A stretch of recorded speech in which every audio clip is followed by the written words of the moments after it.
You're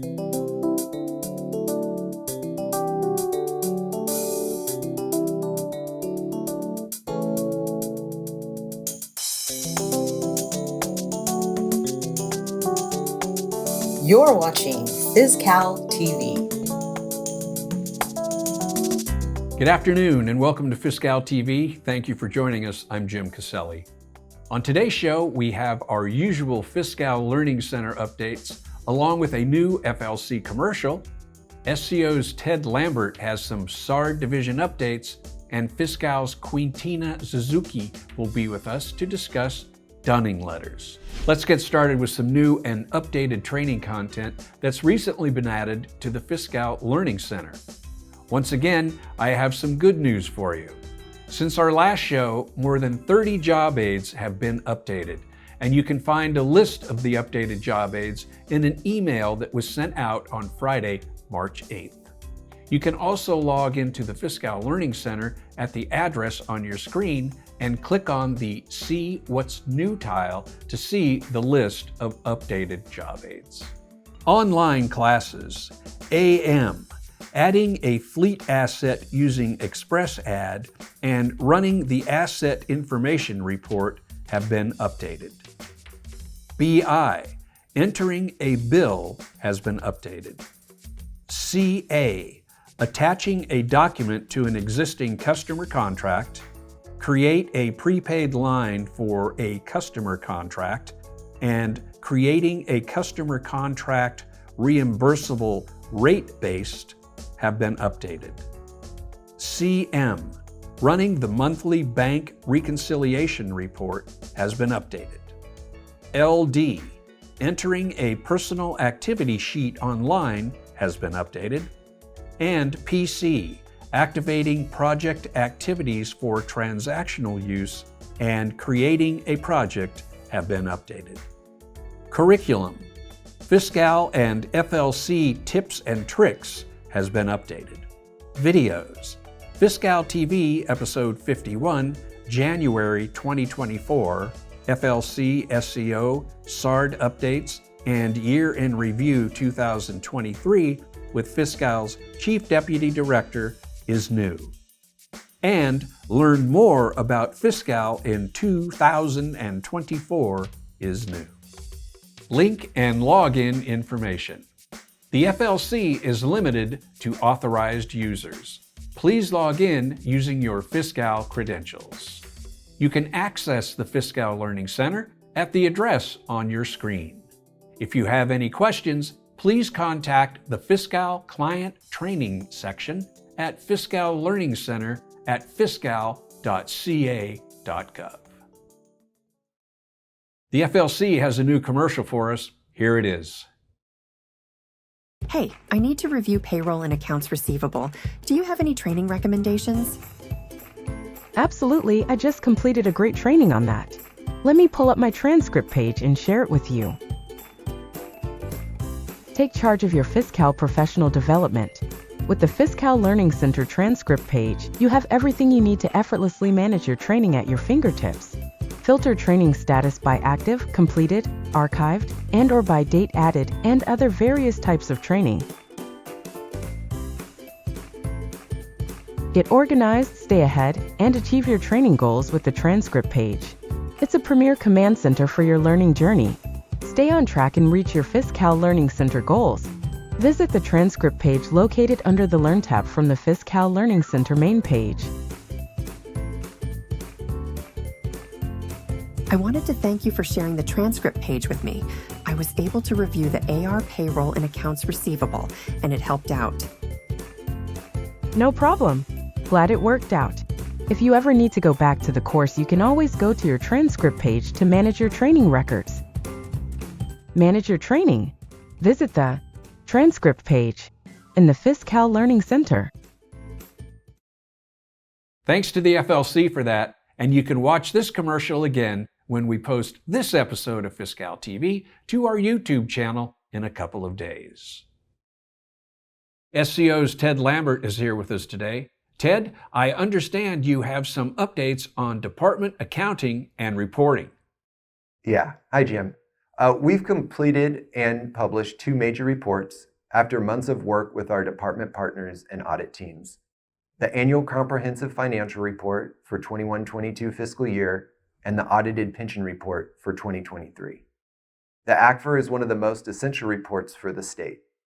It stands alone as a testament to the state's overall fiscal health, and it is a critical document needed for our disclosures to investors as we access the bond market. So I want to thank all departments for submitting their financial reports and other information to us. Thank you for working closely with us to complete this annual report. Our goal is to return the ACFR to timely publication in 2026. So stay tuned as we commit more resources to this effort in the coming months. But for now, we're grateful to close this chapter and move on to the next ACFR. On the pension report, I want to thank CalPERS and all of the departments that responded to our sample requests to complete this audit test work. This is another critical report that some departments and colleges use to complete financial statements, sell bonds, comply with federal regulations in the administration of grants, including student aid and more. Departments that issue audit reports that require a pension allocation can access this report on the SCO website. For departments that issue audit reports that require an OPEB allocation, the SCO is currently on track for a mid-April publication of its OPEB report. This is 3 months ahead of last year's publication date, so stay tuned. And again, thanks to the departments that have worked and continue to work closely with us to see these reports across the finish line. Thanks for the updates on the completions, Ted. The SCO has been sending out a stream of accounting guidance to departments as well. What else can you share with us about that? Well, we've now posted the GAAP instructions for fiscal year 22-23, which include important updates for department accounting teams. Along with the posting, we've sent GAAP workbooks to the departments. Departments will use the workbooks for entries and documentation due on April 30th, followed by audit reports due on May 31st. We welcome any questions from departments by email. Please reach out to us at sgr@sco.ca.gov. I also want to let your viewers know that we'll have communications coming soon on GASB 87 leases and GASB 96 subscription-based IT arrangements for fiscal year 22-23. So stay tuned for more as we help departments comply with current GASB requirements. We'll also have year-end cutoff info available in April, which will help departments close their accounting books by the fiscal year end. And last but not least, the SCO's annual virtual open house is planned for May 6th through May 10th. We encourage departments to join us to review financial reporting errors and guidance on best practices. Be on the lookout for registration information coming from us soon. With that, I'll turn it back to you, Jim. Ted, thanks again for being with us today, and we look forward to seeing you next month. FISCal's Queentina Suzuki is with us today to talk about dunning letters. Thanks for having me, Jim. Today, we are excited to share with you one of FISCal's functionalities, dunning letters. Dunning letters, also known as collection letters, are used to notify customers of their outstanding receivables owed to the state. Per SAM Section 8293, each department is responsible for having written policies and procedures in place to ensure prompt follow-up and collections of payments for past due receivables. Please note, dunning letters are not required to be processed in FISCal. Departments may use their own collection letters outside of FISCal as they see fit. Now here's my demo. Today's demo will cover the process of generating and printing dunning letters in FISCal, which consists of a two-step process. Step 1 is extract the dunning letter information. Step 2 is print the dunning letters. For Step 1, the navigation is Main Menu, Accounts Receivable, Customer Interactions, Dunning Letters, Extract Dunning Letter Info. You may use any date for the as of date. For this demo, we will use today's date. This means all outstanding receivables with a past due date that did not have a dunning letter generated within 30 days as of today's date will be extracted. The due date for each receivable is calculated based on the as of date entered, along with the selected payment terms. We will be using Department of Education as an example for today's demo, and rest assured we will not be showing any confidential data.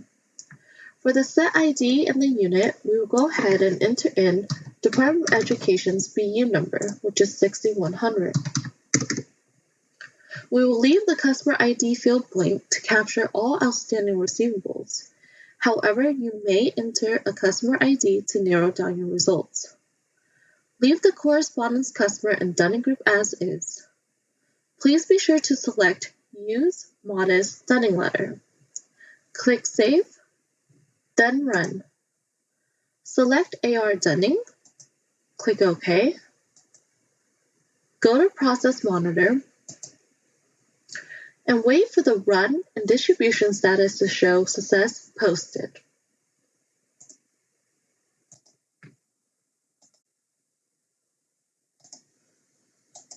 Now that it is Success and Posted, click on Details, click on Message Log.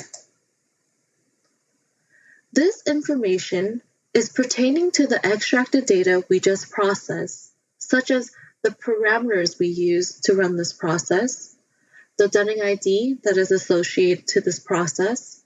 This should match the Dunning number in Step 2 when we go to print the Dunning letters. The Dunning candidate item count is the total number of outstanding receivables. The Dunning candidate customer count is the number of customers with outstanding receivables. Because customers can have multiple items, the customer count is lower than the item count. Also, the extracted data goes through a validation process that identifies which items are eligible for Dunning and deletes the ones that aren't eligible. So in this case, there's 545 items deleted from Dunning. And as you can see, there's also 79 items deleted from Dunning as well. Common examples of ineligibility would be if an outstanding item has a past due date by 90 days, but a Dunning letter was generated within the last 30 days. This is because the Dunning letter runs in 30-day intervals, meaning each past due item has to wait at least every 30 days since the previous Dunning letter was ran for this item. Another example would be if a department only completes Step 1, which is to extract the Dunning data, but did not complete Step 2 to print the Dunning letters, the system will not allow you to run another extract process.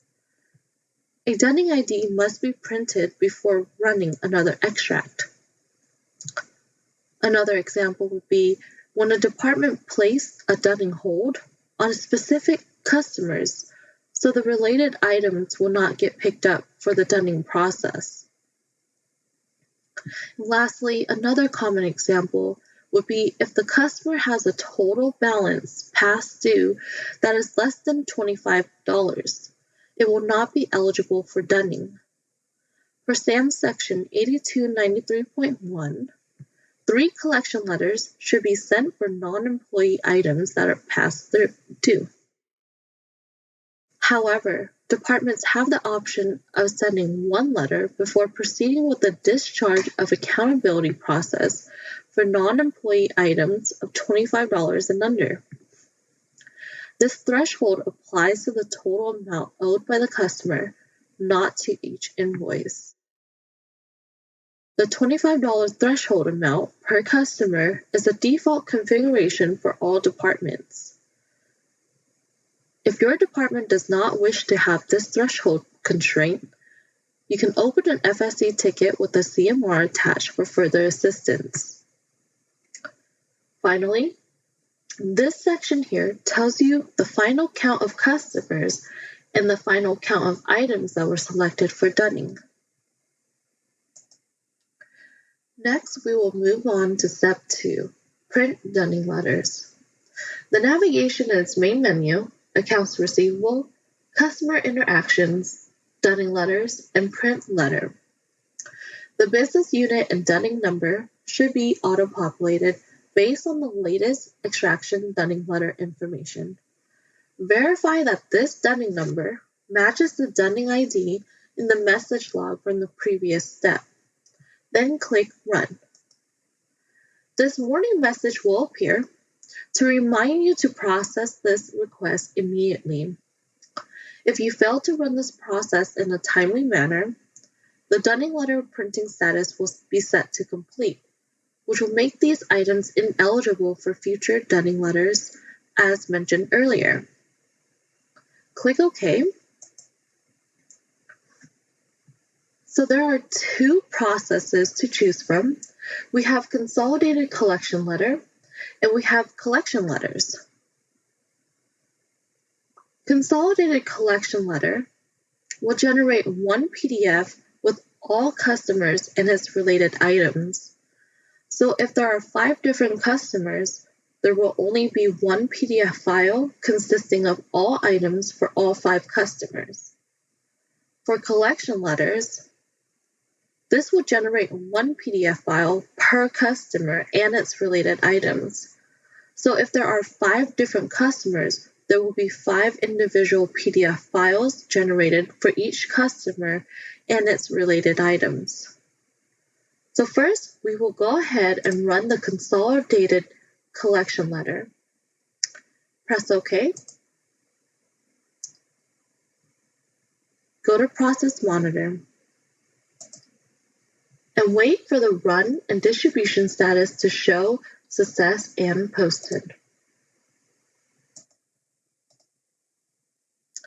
Now that it shows success and posted, click on Report Manager.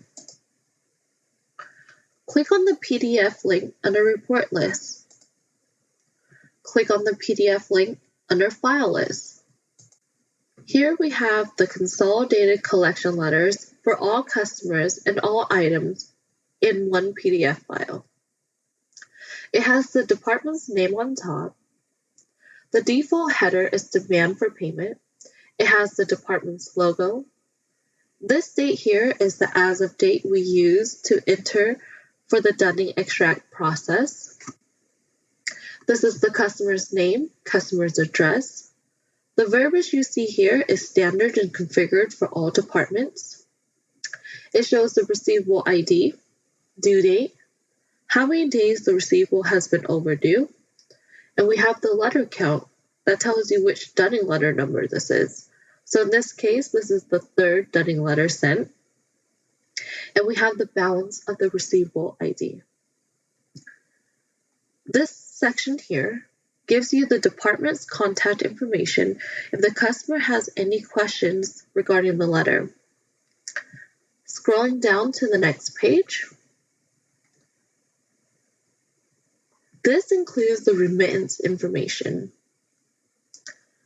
Here it says remit to Department of Education and it provides their address. Here it gives the customer ID, customer name, customer address, and how much is due.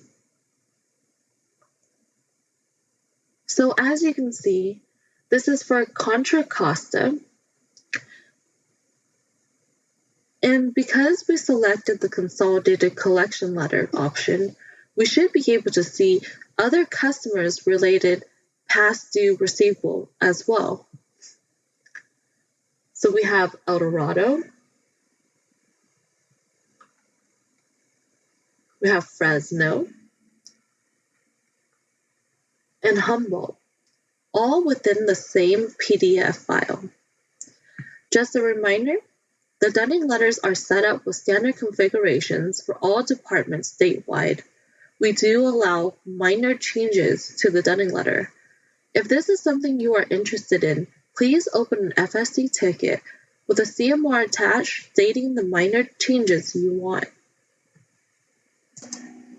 Next, we will run the collection letters option to print. So you would navigate back to the print letter page, click Run, select Collection Letters, press OK, go to Process Monitor, wait for the run and distribution status to say Success and Posted. Click on Report Manager.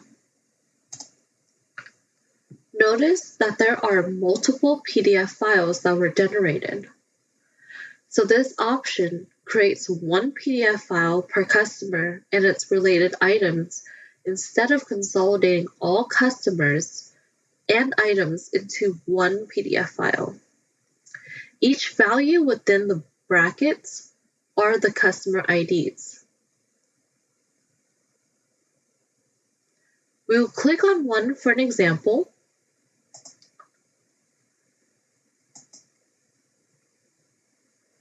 Here is one customer. You can see that the customer has the receivable ID, due date, dates overdue, letter count, balance, contact information if the customer has any questions, and you scroll down and it has the remittance information, just like the consolidated letter.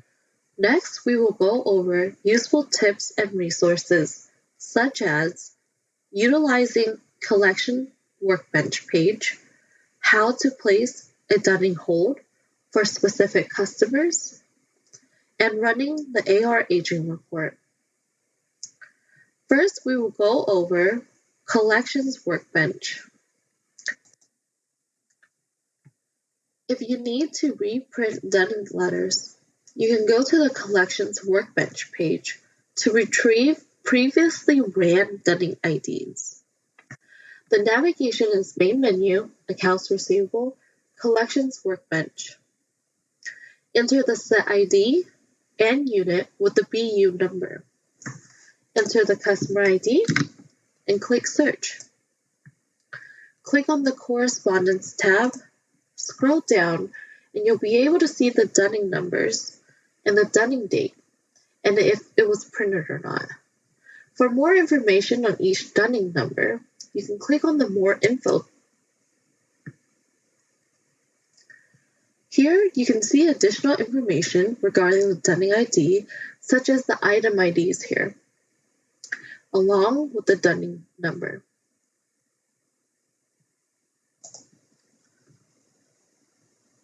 Next, we will show where and how to place a specific customer on dunning hold, so they will not be picked up for the dunning process.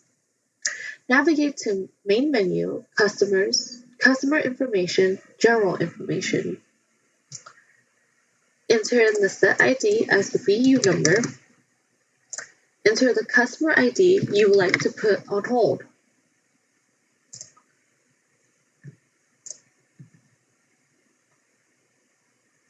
Scroll down and click the Correct History button. Select Correspondence option from the General Info Links drop-down menu.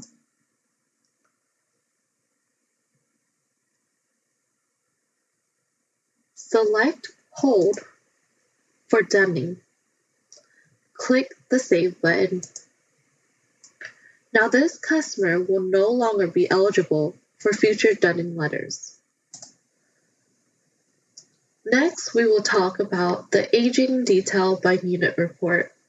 Navigate to Main Menu, Accounts Receivable, Receivable Analysis, Aging, Aging Detail by Unit report. The as of date can be any date you want, but for today's demo, I will be using today's date. The set ID should be the BU number. The aging ID should be Stan. Make sure to also put the BU number under business unit here. Click Save. Click Run. Select Aging Details Report. Click OK. Go to Process Monitor. Wait for the run and distribution status to show success and posted.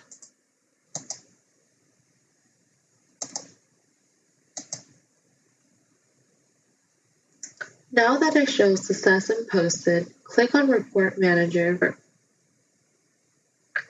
Click on the ZAR018 Aging Details Report. Click on the AR Aging Report. Here is the AR Aging Report. These are the parameters we use to run the report.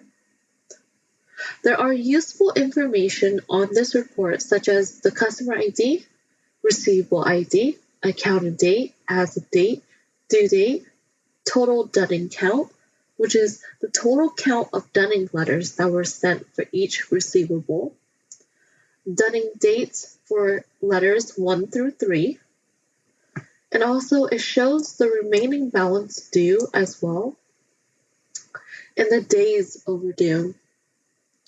This concludes the demo for dunning letters. Thank you. I'd like to let everyone know that this segment was inspired by a question asked at our last CIC meeting. For those of you that don't know about the CIC, it's FISCal's Customer Impact Committee. This committee serves in support of FISCal and was created to act as the primary customer representative to the FISCal Steering Committee for all departments. The CIC provides a formal mechanism for departments and agencies to express their views and receive information from FISCal. It also provides departments with the opportunity to work together and share their ideas so we can find efficiencies and solutions that help everyone. The next CIC meeting will be held on April 8th, and the CIC Lessons Learned subgroup meeting is coming up on April 17th.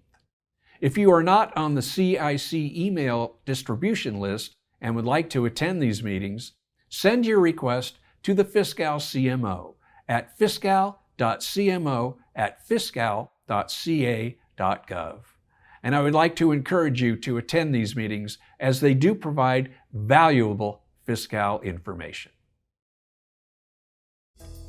That's our show for today. I'd like to thank Ted Lambert and Queentina Suzuki for being with us. And as always, I'd like to thank you for watching. If you would like to see this or any of our FISCalTv episodes, you can find them on our YouTube channel. Don't forget to let your colleagues know about us. And from everyone here at FISCalTv, thanks for joining us. We'll see you in April on our next edition of FISCalTv.